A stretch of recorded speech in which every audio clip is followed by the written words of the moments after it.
सूरह क़दर तव्हां जे आॾो मूं तिलावत कई आहे, जंहिंजे बारे में अव्हां जे ख़िदमत गिरामी में कुछ अर्ज़ करणो आहे। अल्लाह तबारक व तआला जल जलालुहु अमन वालुहु खां दुआ है, शाल रब करीम जी ज़ात बाबरकात तव्हां जी असांजी अॼोकी हाज़िरी मंज़ूर ऐं मक़बूल फरमाए। अव्हां खे ख़बर आहे त हीअ बाबरकत महफ़िल ख़तमुल क़ुरान शरीफ़ जे सिलसिले में अॼु 27वीं शरीफ़ जे राति मुनाक़िद थी रही आहे। अल्लाह तबारक व तआला जल जलालुहु अमन वालुहु जा एहसान ऐं करम आहिनि जो तव्हांखे असांखे अल्लाह ताला जल जलालुहु अमन वालुहु अॼु हिन बाबरकत महफ़िल में शरीक थियण जी तौफ़ीक़ नसीब फरमाई आहे।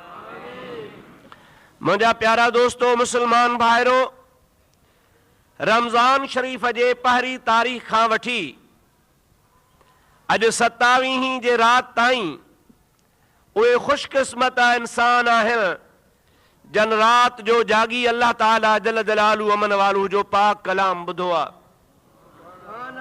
ॾींहं जो रोज़नि में ऐं अल्लाह ताला जल जलालुहु अमन वालुहु जे इबादत में पंहिंजी ज़िंदगी बसर कयूं ऐं राति जे टाइम ते जागी अल्लाह ताला जल जलालुहु अमन वालुहु जो पाक कलाम ॿुधूं।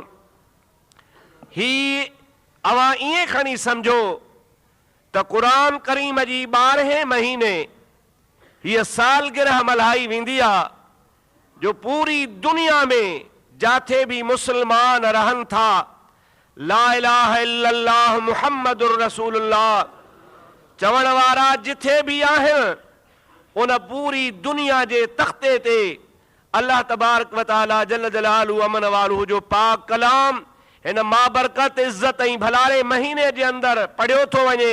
ईअं सम्झो त हज़ार न लख न बल्कि किरोड़नि जे तादाद में हिन भलारे महीने में क़ुरान करीम जा ख़त्मा निकिता था वञनि पिया। उहे मस्जिदियूं असां जूं जेके 12 महीना नमाज़नि जे लाइ तरसंदियूं आहिनि, 12 महीना मस्जिदुनि में नमाज़नि जो तादाद तमामु घटि हूंदो आहे।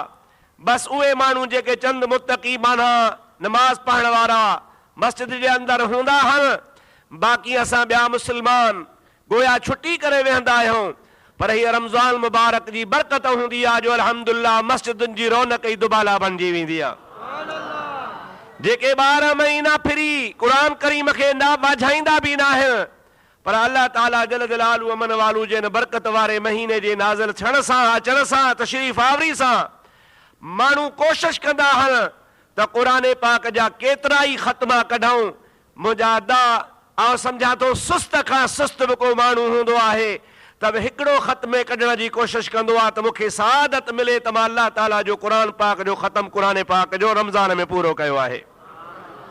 मुंहिंजा अदा अवां इन खां वधीक ॿी कहिड़ी था सालगिरह क़ुरान करीम जी सम्झो जो पूरी दुनिया जे तख़्ते ते रूई ज़मीन में अलहम्द खां वठी करे वन्नास ताईं किरोड़नि जे तादाद में क़ुरान पाक जा ख़त्मा निकिता था वञनि। अल्लाह ताला जल जलालुहु अमन वालुहु गोया इहो बि हिकिड़े क़िस्म जो क़ुरान पाक खे महफ़ूज़ फरमाइण जो ज़रियो फरमायो आहे। अॻियनि नबियनि ते जेतिरा बि किताब नाज़िल थिया उहे अल्लाह ताला जे नबियनि खे यादि हूंदा हुआ ऐं उम्मत उहे कलाम पाक अल्लाह जा इंजीला तौरेता ज़बूरा सुहफ़ इब्राहीम या ॿियनि नबियनि जे मथां जेतिरा बि सहीफ़ा नाज़िल थिया उहे सवाइ नबीअ जे ॿिए कंहिं खे यादि कोन हूंदा हुआ। पर अल्लाह ताला जेको महबूब करीम खे कलाम पाक नाज़िल फरमायो उन में अल्लाह ताला इरशाद फरमायो नहनु नज़्ज़लना ज़िक्र व इन्ना लहू लहाफ़िज़ून।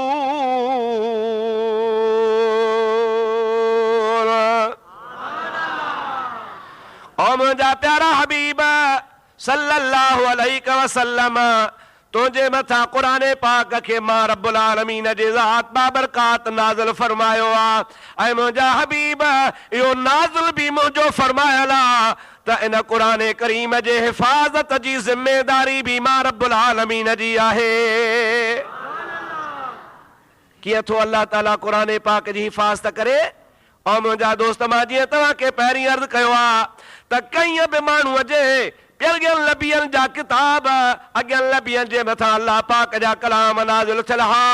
अवां यकीन कयो, अवां जो असांजो इहो अक़ीदो हुजणु खपे त तौरेत बि अल्लाह जो कलाम आहे, इंजील बि अल्लाह जो कलाम आहे, ज़बूर बि अल्लाह जो कलाम आहे, इब्राहिम नबीअ ते जेके सहीफ़ा नाज़िल थिया उहो बि अल्लाह ताला जो कलाम आहे, क़ुरान करीम बि अल्लाह ताला जो कलाम आहे।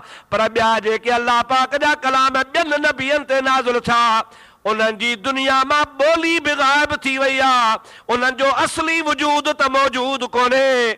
पर वाह मुंहिंजा महबूब, तुंहिंजो शान जो तुंहिंजो मौजूदो जेको अल्लाह पाक तोखे क़ुरान करीम जे सूरत में अता फरमायो आहे उहो अॼु बि मौजूद आहे। इंशा अल्लाह ताला साॻी सूरत में क़यामत ताईं अल्लाह जो क़ुरान महफ़ूज़ रहंदो।